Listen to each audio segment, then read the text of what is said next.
Salut tout le monde, j'espère que vous allez bien. Ça faisait longtemps que je vous avais pas fait une vidéo, j'ai testé la marque et on va parler d'une marque que j'ai l'impression que personne parle honnêtement, je sais pas pourquoi. Et je veux parler bien sûr de Quo Beauty qui est disponible chez Pharmaprix exclusivement. Ils ont des prix super abordables, ils ont vraiment plein de produits qui sont intéressants, beaucoup de dupes aussi, donc si ça vous intéresse, stay tuned. Comme vous voyez en ce moment, j'ai aucun maquillage, fait qu'on va le faire ensemble et je vais vous parler des produits en même temps, comme qu'est-ce que j'ai aimé, qu'est-ce que j'ai moins aimé, parce que je vous avoue que c'est une marque que pour moi, il y a beaucoup de top, mais il y a aussi beaucoup de flop. Malheureusement. Il faut commencer immédiatement parce que regardez comment qu'on en a des produits aujourd'hui. Ça, c'est juste les produits lèvres par exemple. Ça vous donne-tu une idée à quel point ils ont des SKU? Fait qu'on va commencer tout de suite. On commence avec le teint immédiatement. J'ai beaucoup de produits dans cette catégorie-là aussi, donc on va commencer par se faire une belle base. Je vous parlais de dupe, j'en ai déjà un premier ici, donc ça c'est la base ultra agrippante, ok, qui est vraiment inspirée de celle de Milk et toutes les autres après ça qui a existé. Donc si vous aimez ça, vous, des maquillages comme longue tenue, ben peut-être vous allez aimer les bases grip qu'on appelle, c'est très collant, on dirait qu'on se met un gloss sur le visage, mais c'est vrai que le fond de teint il s'emboîte très bien par-dessus. Pas mon style préféré de primer parce que le fond de teint tient bien quand même malgré tout sur moi. Fait que je vais passer mon tour, mais c'est vraiment un dupe là, pour la Milk, ça fait le même effet collant, donc très similaire. On va donc y aller avec ce petit produit-là. Leur sublimateur de teint, ça c'est quand même récent là, dans leurs produits. C'est vraiment un peu comme, encore là c'est un dupe, je les ai pas toutes les dupes en passant, mais je sais que ça imite les D-Bronzy, les gouttes bronzantes là, de Drunk Elephant. Je pense que c'est pour faire le même effet, donc ça bronze, ça illumine le teint aussi. Fait que ça, on va l'appliquer immédiatement et au doigt. Honnêtement, ça je l'ai bien aimé. Je trouve que t'en as pas besoin de trop parce qu'elle s'étire beaucoup. Genre c'est vraiment liquide, soyeux, même un petit peu gras. Fait que pour les peaux sèches, là, ça s'applique comme un charme. Et vous allez voir, ça donne vraiment un petit effet bronzant aussi. Puis il y a des nacres dedans, mais c'est pas non plus genre pailleté, ça fait pas fake. C'est sûr que porter seul comme là en hiver, ça va clasher. Moi, j'irais mettre un fond de teint par-dessus, absolument. Mais vous pouvez le mixer au fond de teint, vous pouvez le porter seul, genre mélanger à votre crème hydratante. Il y a comme plein de possibilités avec ce petit produit-là. Voyez-vous la différence avec mon cou? Pour les besoins de la cause, je vais aller le faire, mais c'était juste pour vous montrer le pouvoir un peu réchauffant de ce produit-là sur le teint. Oompa loompa, je suis orange. Je viens de me mettre du cache-cerne et du fond de teint parce que j'en avais pas dans le cou. Mais là, je vais vous parler d'un produit pour le teint que j'ai vraiment pas aimé malheureusement. Donc le Gloss Over Skin Stick. Ça se veut être un produit adaptable au pH de la peau, donc qui va donner une teinte rosée. Je vais vous le démontrer à l'instant sur ma main parce que non, je me mettrai pas ça dans la face. Donc, vous voyez, ça prend tout de suite une belle petite teinte un peu rose popsicle sur ma main comme ça. Le problème pour moi avec ce produit-là, c'est qu'il ne sèche pas. Il reste gras. Il est extrêmement fondant. Fait que même si ça fait cute sur la joue, ça fait super dewy et rosé, ça se travaille pas. Ça se travaille tellement mal. Fait que ça, pour moi, c'est un gros non. Il y a un autre produit en bâton comme ça, très similaire, que j'aime pas pour à peu près les mêmes raisons. Le bâton brillance pour la peau, là, je pense que c'est vraiment inspiration Glossier, là, vous savez, la marque new-yorkaise. Je pense que c'est un dupe pour ça parce que eux ils font des produits de même, là, tu sais, genre un peu multi-usage, qui ont l'air très éditorial. Ben, c'est ça mon problème. C'est juste édito, ces produits-là. Tu peux pas porter ça dans la vraie vie parce que ça vient jamais qu'à sécher. Celui-là, il y a genre du beurre de karité dedans, puis ça dit baume tout usage, non brillant, mais oui, c'est brillant, c'est juste que c'est pas pailleté, mais c'est comme se mettre vraiment quelque chose de huileux sur la peau. Fait que tu le portes seul, on dirait que tu t'es juste beaucoup trop crémé, puis avec le maquillage tu peux pas jumeler ça à aucun produit parce que ça va juste faire tout bouger. Fait que c'est comme juste pas travaillable. Sérieusement, je sais juste pas pourquoi ils ont créé ça. C'est vraiment un produit inutile que je vous recommande de ne pas acheter. Ça aussi, j'ai pas trippé. Promis, les blushs que j'aime, ça s'en vient. On va les appliquer sur mon visage. Mais celui-là, je sais pas pour les autres teintes. Mais ça aussi, j'ai pas compris comme la formulation. Les Dewy Cheek Tint, je vais le shaker là, pour lui donner comme une dernière chance. Mais en tout cas, la teinte que j'ai, Gleaming 58, c'est juste trop liquide. Genre, tu peux pas rien faire avec ça. Ça se travaille pas. Ça a la texture d'un sérum. Comment tu veux appliquer un sérum blush? Voyez-vous comment c'est huileux, comment c'est gras sur ma main? C'est juste incontrôlable. Genre, je mettrais ça en base de teint, mais pas en blush. Je peux l'étirer à l'infini, là. Pensez-vous que ça va tenir sur le visage de quelqu'un? Genre, même une peau sèche, impossible. Ce blush-là, le Soft Focus qui appelle, je sais pas si c'est censé être un dupe pour un produit connu, mais les premières fois que je l'ai essayé, je l'ai vraiment détesté honnêtement. J'étais comme ça se prélève pas, parce que j'avais pas catché que c'était un blush. J'allais dire en crème, c'est plus texture guimauve, mais guimauve là, c'est ça, faut prendre ça au doigt parce que tu mets ton pinceau là-dedans, là, pis là t'es comme... Il est où le color payoff? Il est où? Fait que non, faut vraiment le prendre au doigt. C'est une texture guimauve. Et là, à ce moment-là, on a un petit soupçon de couleur. Donc ça, c'est la teinte Peach Pie 75. Là, c'est cute, mais j'ai pas testé d'autres couleurs, fait que je pourrais pas vous en parler longuement de ce produit-là. Mais tiens, je vais le mettre juste en base partout parce que j'ai plein d'autres blushs à vous montrer. Cool, ils ont genre 150 000 blushs. Je sais pas qu'est-ce qui se passe honnêtement, mais en tout cas, on va se faire une petite base avec lui. Mais vous voyez comment ça reste comme très diaphane, puis ouais, c'est un peu soft focus effectivement. Fait que bref, pas un flop, mais je vais vous en montrer un autre que je préfère.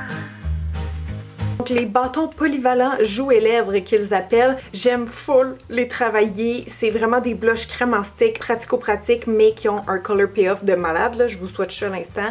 Regardez comment c'est pigmenté, il n'y a pas de stress à avoir, c'est très fondant. Puis ce que j'aime, c'est qu'il reste avec un petit fini lumineux sur la joue. Ça, c'est la teinte Bubblegum 50. Tu peux en mettre juste un petit peu ou beaucoup, puis tu vas toujours avoir un bel impact sur la peau. Je trouve qu'il s'estompe juste vraiment bien et vite. Puis bon, les blushs crème sur moi, ça tient jamais toute la journée, mais pour vrai, ceux-ci, je trouvais qu'ils tenaient un peu plus que d'autres. J'ai pas l'habitude de les mettre sur mes lèvres. D'habitude, les blushs comme ça, ouais, je mets ça juste sur mes joues, mais je vais vous swatcher rapidement qu'est-ce que ça donne.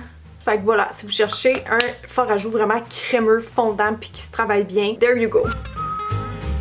Un autre blush maintenant que j'ai testé seulement dans une couleur, soit le Sweet Tea 89, c'est ce qu'ils appellent le fard à joues. C'est juste écrit ça, mais dans le fond, c'est un blush en poudre. Et celui-là a un fini qui est très satiné, même lumineux. J'ai l'impression que c'est quasiment comme un blush topper parce qu'il est quand même assez pâle. C'est comme un petit rose très froid. Honnêtement, j'ai trouvé un peu translucide, moi, ces blushs-là, un petit peu dur à prélever aussi. Là, on le voit parce qu'avec la crème en dessous, ça adhère en titi, là. Mais quand on le porte seul, honnêtement, pour moi, c'est ça, cette teinte-là. Puis j'ai le teint pâle, là. Mais cette teinte-là, c'était comme déjà quasiment trop pâle, fait que c'est quasiment un highlight, donc je dirais blush topper ou rien, parce que ça ajoute vraiment, c'est ça, un petit fini un peu frosty. C'est pas laid, mais seul, j'ai quand même de la misère à le porter. Donc ceux-ci, les fards à joues crème pois plume, ça fait longtemps que je les connais, ça fait longtemps que je les aime. C'est des dupes, bien sûr, encore une fois, des glossiers qui sont vraiment équivalents. C'est comme des petits tubes de peinture, vous allez voir, c'est super pigmenté, vous en avez besoin là, de presque pas, là, genre même ça c'est trop, ça s'étire vraiment bien. Le color payoff est écœurant, mais ils sont vraiment aussi faciles à travailler comme sur la peau. Ils sont pas trop gras, pas trop secs, tu sais, ça fait vraiment comme un petit nuage de couleurs. En ce moment, ils se mélangent un peu à mon fond de teint, mais on le voit sur ma main que c'est comme un petit fini un peu hydratant si on veut. Facile à contrôler, j'adore.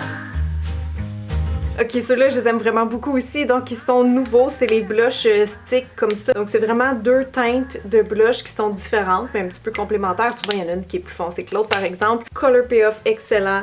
C'est fondant, mais pas trop. Ceux-là sont pas gras, ils se travaillent bien. J'aime ça qu'on peut les utiliser directement comme ça sur la peau.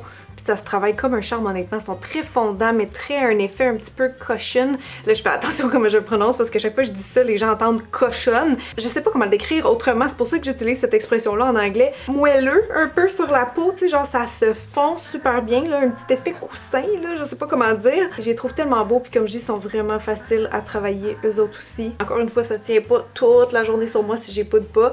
Mais je trouve ça vraiment le fun à utiliser pareil. Le fini il est peut-être un petit peu plus mauve, je dirais, que les précédents. Les pois plumes qui avaient plus un effet un peu dewy sur la peau. Mais ça fait vraiment quand même naturel, c'est full fusionnel. J'adore! Allez-vous faire une crise cardiaque si je vous dis qu'il reste encore des blushs? Ça a juste pas de bon sens à quel point ils en ont pour vrai.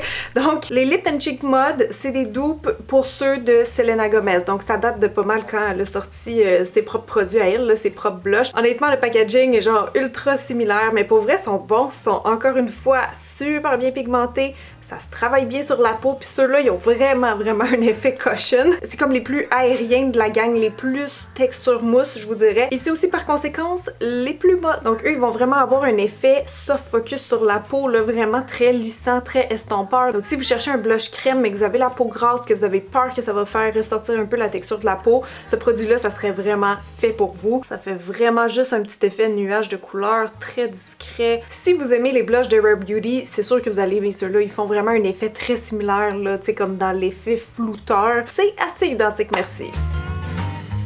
Après Elf, Quo CME aussi, donc évidemment hein, on reconnaît tout de suite, c'est des dupes des fameux Magic Wand de Charlotte Tilbury. Donc des blushs qui sont liquides mais aussi avec un fini lumineux. La brillance est super belle honnêtement, mais je les trouve un peu plus translucides puis un peu plus gras que les Charlotte. Donc je pense que je préfère quand même les Elf en dupe ou bon l'original, donc les Charlotte Tilbury. J'aimais un peu moins les teintes aussi dans Quo comme la sélection. Je vais essayer d'en rajouter un peu par-dessus mes deux blushs que j'ai en dessous, mais je pense pas que ça va être très fructueux comme résultat parce que là on passe de quelque chose de très mat à quelque chose de très brillant. Mais c'est ça en gros, je les aime pas autant que les autres qui ont déjà été créés, mais c'est pas du tout un mauvais produit, c'est juste qu'ils sont vraiment plus diaphanes puis plus gras. Là, on va aller poudrer mon teint. J'ai testé 2 poudres, donc on va commencer avec la poudre libre correction couleur. Ça, c'est nouveau. Ils en ont fait une aussi qui est avec des petites cerises, donc un peu plus rosée. Les deux, ils ont la même texture. C'est juste que celle-là, elle est très très jaune, très couleur banane. Donc au final, c'est un peu comme des poudres correctrices. Ils sont très fines, mais aussi quand même assez matifiantes, assez lissantes. Donc pour cette raison-là, moi, c'est pas ce que je préfère sur mon teint. Surtout quand j'ai une base un peu plus lumineuse comme ça, c'est que je trouve que ça accroche beaucoup. Genre, pis le jaune, je le vois en ce moment. Je les trouve un petit peu trop pigmentés pour des poudres libres. De près, vous allez le voir, ça vient vraiment flouter la texture de la peau, mais je sais pas, je trouve qu'il s'applique pas de manière vraiment uniforme parce qu'il brette sur la peau, tu sais, genre, il accroche. Fait que vraiment juste trop teinté puis trop matifiante à mon goût.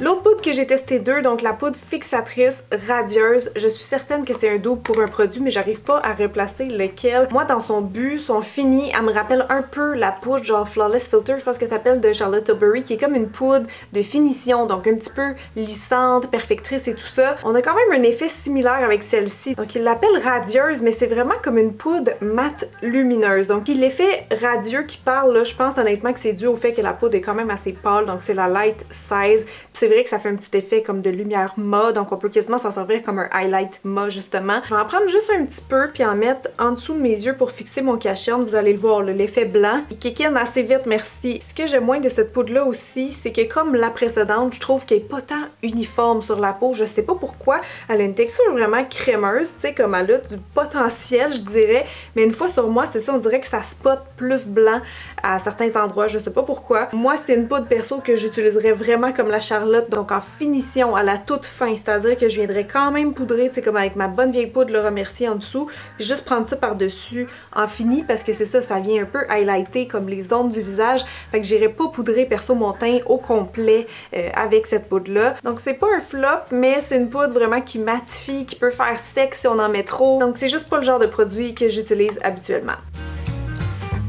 Ok, sourcils maintenant, on commence en force. Ça, c'est une nouveauté et elle est exceptionnelle. Pour de vrai, c'est rendu mon nouveau feutre à sourcils préféré.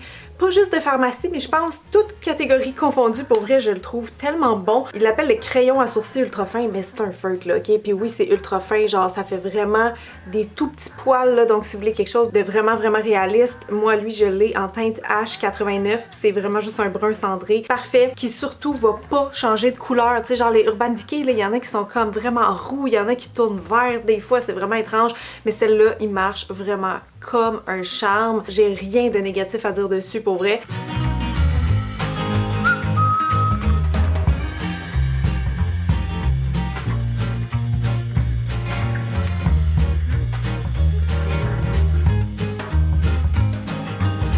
Pour fixer le tout, je vais réessayer avec vous ce produit-là. Je l'ai pas mis souvent, mais c'est le gel définition à sourcils qui est tout petit avec vraiment une micro-brosse. Je l'ai testé l'autre jour par-dessus d'autres produits puis ça avait l'air de quand même bien tenir. Les gels de pharmacie, souvent, je trouve que ça tient pas, ça fait juste comme une tenue souple. Mais il me semble que celui-là, il avait quand même séché en place, donc je le reteste avec vous.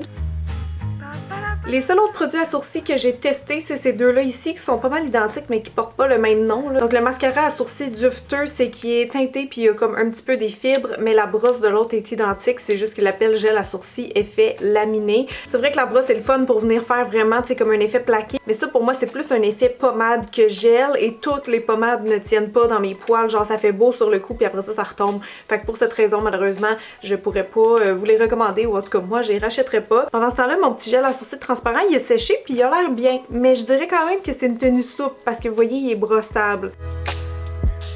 Eyeshadow maintenant, on a les fards à paupières Regard éveillé. Je l'ai ici en teinte Good Morning et honnêtement, je trouve que c'est cute le packaging. Genre ça a l'air d'un petit truc de maquillage de Polly Pocket. Genre c'est miniature, mais justement, je trouve ça problématique parce qu'il y a des pinceaux qui sont un peu trop gros pour aller bien prélever ça.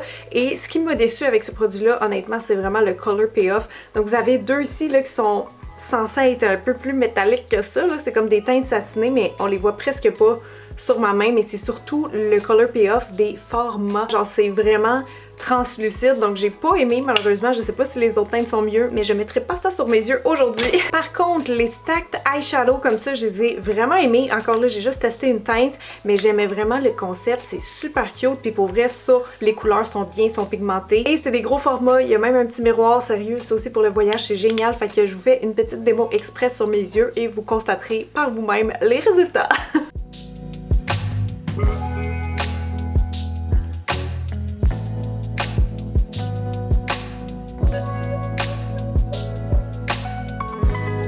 Eyeliner, j'en ai juste testé un et c'était celui-là dans leur nouvelle gamme là, qui ont sorti il y a quelques mois. Donc le traceur liquide Swift Strokes. J'ai pas trippé honnêtement, il est pas si mauvais que ça, mais je trouvais que j'avais des eyeliners, mettons, plus noirs que ça, puis avec une pointe un peu plus facile à manier. Celle-là est quand même assez longue, un petit peu flexible aussi, puis ouais, je trouve que j'ai un petit peu de misère. Fait que tu sais, je suis quand même assez neutre, mais je vous dirais que j'en connais des meilleurs en pharmacie. C'est vrai qu'O viennent juste de lancer ces petits liners-là colorés, donc j'ai deux teintes ici, puis c'est vraiment pour faire comme des looks un peu graphiques et tout. Malheureusement par contre, j'ai pas été non plus très impressionnée, je trouve que les couleurs pourraient être plus opaques, ça paraît pas comme ça, mais c'est vraiment à cause du pinceau. Il est tellement dru que ça enlève, on dirait un peu une couche en appliquant, puis si t'essayes de repasser, tu sais, ça craque puis tout ça. L'intention était bonne, mais c'est ça, de proche on voit vraiment que c'est pas 100% opaque, que c'est un petit peu plus gras comme formule, fait qu'un peu plus translucide, puis le pinceau, ben c'est le fun qui est court, ça va quand même bien malgré tout pour faire des looks un peu graphiques, mais je trouve qu'il est vraiment trop raide, fait que ça cache genre le color payoff en même temps, donc bref, ça je passerai. Mascara maintenant, je vais commencer tout de suite avec celui que je n'appliquerai pas parce que j'ai vraiment pas trippé. C'était aussi dans leur petite gamme un peu plus écolo et tout ça, donc le mascara Blink of Nature. C'est une brosse, écoutez, là, tellement classique. C'est le genre de brosse que tu sais, tu passes puis ça dépose comme rien. Donc si vous aimez ça, les cils ultra naturels, peut-être, mais moi j'en ai d'autres que je préfère. Le High Volume, je l'ai trouvé pas pire. Ça dépend si vous aimez ça, les brosses jumbo par contre, et en forme de pyramide comme ça, parce que ça vient mettre plus de produits au coin interne qu'au coin externe, là, de par sa forme. Fait que tu sais, pour le volume, oui, je vous dirais, ça épaissit, ça fait vraiment un effet, tu sais, plus on passe de build-up. Donc si vous aimez ça, tu sais, des cils bien enrobés, celle-là, il dépose beaucoup de produits. Fait que pour vrai, regardez, là, c'est vraiment pas mauvais. Mais il y en a un autre que je préfère. Le Big Stretch, lui, c'est dans les nouveautés et je l'aime tellement. Donc c'est un mascara vraiment très allongeant, vous allez voir ça sur moi dans pas long. La brosse ce coup-ci, elle est en plastique puis un petit peu arrondie, puis les soies sont courtes, hein, fait que ça beurre vraiment bien. La formule est quand même un peu sec, là, un peu mousse, fait que c'est ça, je pense que c'est pour ça aussi qu'il fait un effet autant tout en un. Regardez comment c'est beau là. Après une couche, chaque bord, c'est vraiment réussi. On termine rapidement avec les lèvres qui sont quand même une très grosse catégorie aussi chez Quo. Fait qu'on va commencer tout de suite avec un baume hydratant. Je n'ai pas le produit original, mais bien sûr c'est un dupe pour le fameux Lip Glow de Dior. Honnêtement, à part avoir un beau packaging, être hydratant sur les lèvres, j'ai pas trouvé que ça faisait grand chose. La texture est genre moyennement fondante, c'est un peu cireux quand même, tu sais, ça colle bien aux lèvres, mais ça fait pas de teinte là, comme vous voyez. Je sais pas si le Dior il en fait une, j'avais l'impression que ça en aurait peut-être fait une. Ça fait un effet brillant, mais pas tant que ça non plus. Fait que mettons que ce produit-là m'a laissé quand même un petit peu indifférente. Pour poursuivre dans les produits qui sont hydratants pour les lèvres, Quo, ils ont différentes huiles et je vais commencer par celle-ci qui appelle juste huile pour les lèvres en fait, mais d'après moi il y a plusieurs couleurs, plusieurs odeurs. Celle-là c'est comme une petite mûre. Ça sent bon, écoutez, honnêtement ça fait sa job. J'aime moins l'embout qui est vraiment microscopique. Ça fait hydratant, c'est un peu glossy, c'est pas collant, mais je pourrais pas dire que c'est la meilleure huile mettons pour les lèvres que j'ai testée de ma vie. Par contre si vous en voulez une pas chère, elle fait en masse la job. Ils ont aussi des huiles pour les lèvres qui sont pailletées et là je dois vous dire j'aime beaucoup plus l'applicateur qui est vraiment jumbo comme ceux de Clarins par exemple. Par contre voyez-vous celles-là sentent rien, ils n'ont pas de parfum intégré. Ils sont autant confortables sur les lèvres, le fini est vraiment similaire même s'ils ont des petites paillettes. Fait que eux autres aussi je vous dirais qu'ils sont bien mais sans plus, je trouve pas qu'ils tiennent extrêmement longtemps sur moi par exemple. Quo, ils ont une autre sorte d'huile pour les lèvres, puis je pense que c'est ceux-là mes préférés, honnêtement, c'est dans les nouveautés. Puis ce que j'aime, c'est que c'est vraiment original comme produit parce que c'est des huiles qui vont prendre le pH de la peau. Donc tout de suite, vous allez voir, ça va venir faire une petite teinte rose. Ils sentent bon aussi, ils sentent quand même vraiment bon, genre les fruits un peu sucrés. La texture est comme épaisse, tu sais, genre un peu visqueuse, recouvrante, mais c'est pas du tout collant, ils sont juste plus épaisses, on va dire, sur les lèvres que les précédentes. Et c'est vraiment gras, vraiment hydratant et confortable et ça tient très longtemps, évidemment, vu que c'est un stain. Pour vrai, j'aime vraiment ça. le petit effet popsicle, la petite brillance, tu sais, ça reste comme vraiment portable au quotidien. Je comprends juste pas pourquoi ils ont fait autant de teintes honnêtement, parce que même la plus foncée, là, ça fait à peine une différence sur les lèvres, fait que, tu sais, vu que ça s'adapte au pH, je pense pas que c'était nécessaire d'en avoir 3 ou même peut-être plus. Ils sont nouveaux, ils les appellent les brillants à lèvres Milky Jelly. Je sais pas si c'est censé être des doubles pourquoi, mais je suis sûre que c'est des doubles de quelque chose. Ici aussi, on a un applicateur qui est quand même assez épais et la formule aussi est quand même assez dense, assez riche, mais encore une fois, pas collant. Celle-là, c'était la Guava 99. J'ai trouvé qu'il tenait longtemps ces gloss-là, honnêtement. Fait que ça, c'est bien. Puis il laisse vraiment un petit film hydratant sur la bouche. Fait que si vous cherchez un genre de gloss un peu soin, peut-être que vous allez aimer ceux-là. Pour rester dans les produits un peu maquillage, hydratant, soin, tout ça, il y a ces produits-là que je vous ai parlé maintes et maintes fois. C'est vraiment dans mon top 3 chez Quo Beauty, donc les Plumping Lip Butter, qui sont des doubles de ceux de Makeup by Mario. Donc je vais vous faire une démo à l'instant.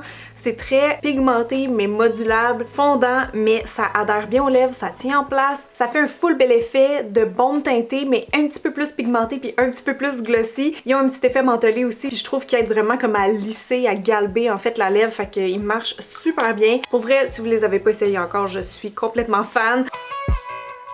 Ok, autre produit pour les lèvres Quo que je suis vraiment adepte, ils sont nouveaux, c'est les teintures à lèvres brillantes, les Glossy Lip Stain, donc le nom le dit, c'est des encres pour les lèvres, mais quand tu les mets, effectivement, ils ont un petit fini lumineux. Je trouve qu'ils s'appliquent bien. Quand on les met, ça fait comme un petit effet de fraîcheur, puis après ça, ça sèche, puis ça tâche. Fait que même si ton rouge à lèvres part, je vous dis, en dessous, ça va être beau, je vais vous montrer tout de suite. Là, il est pas fini de sécher, là, fait que ça serait peut-être un peu plus pigmenté. Regardez, une fois que ça part, ça me laisse comme une belle teinte sur la bouche, puis donc ça va devenir mat éventuellement, mais sur le coup c'est un peu glossy, mais pour vrai, pour la tenue, pour l'application, le packaging aussi qui est vraiment beau, j'approuve. Ok, vous dire à quel point ça tient, j'essaie de l'enlever avec ma lingette, ça bouge pas. Spicy 95 et oh my god, I swear, je suis en train de les exfolier, de mettre de l'huile démaquillante, y a rien à faire, ça va rester. Oh non! Prochain produit, c'est un rouge à lèvres liquide. Ils appellent en fait les vinyles à lèvres et ça porte très bien son nom. J'ai juste testé une teinte qui est le Date Night 81. Regardez comment c'est pigmenté. C'est vraiment comme de la peinture. En fait, ça, c'est de la laque. C'est épais, c'est recouvrant, c'est ultra pigmenté, très glossy aussi. Il me semble que c'est des dupes des Fenty. Il me semble qu'ils ont des rouges à lèvres avec le même packaging, mais en tout cas, je vous dirais c'est un peu thick sur les lèvres. Fait que si vous aimez pas sentir qu'il y a quelque chose sur vos lèvres, peut-être que vous allez pas triper. Par contre, c'est vraiment un produit réussi pour moi, même s'il sèche pas complètement et donc il va quand même transférer, il tient quand même vraiment très bien parce que la texture elle accroche vraiment aux lèvres et c'est pas tellement collant mais c'est plus que c'est épais sur la bouche, fait que voilà. Avant-dernier produit de la vidéo, c'est des rouges à lèvres format crayon. Donc c'est des crayons jumbo qui appellent les crayons à lèvres indélogeables et je vous confirme, ça tient extrêmement bien ça aussi, sauf que ça tâche pas comme les produits précédents. Donc j'aime bien cette couleur-là, by the way, qui est vraiment proche de la couleur naturelle de mes lèvres. C'est le Bare Necessity 88. Puis ce qui est le fun, c'est que vous avez aussi le petit exutoire là dedans pour affiner au besoin parce qu'on pourrait faire notre contour puis évidemment l'intérieur des lèvres aussi avec ça. La texture est comme vraiment crémeuse, fondante, très légère, comme un petit peu aérienne. Mais c'est ça, quand c'est un peu plus du côté mousse, souvent c'est un peu plus sec, fait que je vous dirais que c'est pas un produit qui est hydratant. Et là, ça a l'air complètement fou parce que je l'applique par-dessus mes lèvres qui sont teintées, mais je vous jure, c'est ma couleur de lèvres d'habitude. Voyez-vous comment ça glisse bien, genre c'est super soyeux, satiné. On voit encore un peu le lip stain derrière, mais pour vrai, c'est vraiment pigmenté, genre c'est très recouvrant, ça sèche très vite et aussi ça va pas bouger de la journée parce que justement ça fait comme une pellicule sur les lèvres qui sèche complètement, fait que c'est ça, un peu asséchant, mais sinon pour la tenue, ils sont incroyables. Et donc finalement, dernier produit, c'est les rouges à lèvres en poudre mat qui appellent, donc ils sont très cute comme ça, petits rouges à lèvres crémeux, classiques en bâton. Ils me font vraiment penser au précédent parce que la texture, encore une fois, très aérienne, très légère, mais ceux-là, ils ont un pouvoir vraiment estompeur, comme ça vient vraiment flouter la texture des lèvres, comme les ridules, tout ça. C'est une texture qui est un peu grasse quand on l'applique, mais qui va vraiment sécher mat. Disons que c'est plus épais sur les lèvres que le produit précédent, genre là je sens que je porte quelque chose, mais il sèche quand même assez vite. Puis ils ont une bonne tenue, évidemment pas autant que le produit précédent qui était comme vraiment un lip stain version crayon, mais somme toute ils tiennent quand même bien. Par contre, en revanche, j'ai trouvé qu'ils étaient un petit peu asséchants pour les lèvres, eux autres aussi. Ouf! Fait que voilà tout le monde, c'est ce qui conclut ma revue de Quo Beauty. J'espère que ça va vous aider dans votre shopping parce que comme je dis, moi je trouvais que personne parlait de cette marque-là puis je voulais vraiment trier comme le meilleur du moins bon. Fait que comme vous avez vu, il y a plein de produits que je suis comme wow, c'est un 10 sur 10, mais il y en a aussi vraiment beaucoup que je suis comme c'est pas les meilleurs en pharmacie. Mais en tout cas, vous me direz dans les commentaires si ça vous aide ou si vous aviez déjà testé les produits, si vous avez à peu près les mêmes avis que moi. Sur ce, j'ai vraiment très hâte de vous lire. Un gros merci d'avoir été là et je vous souhaite une excellente journée. Bye!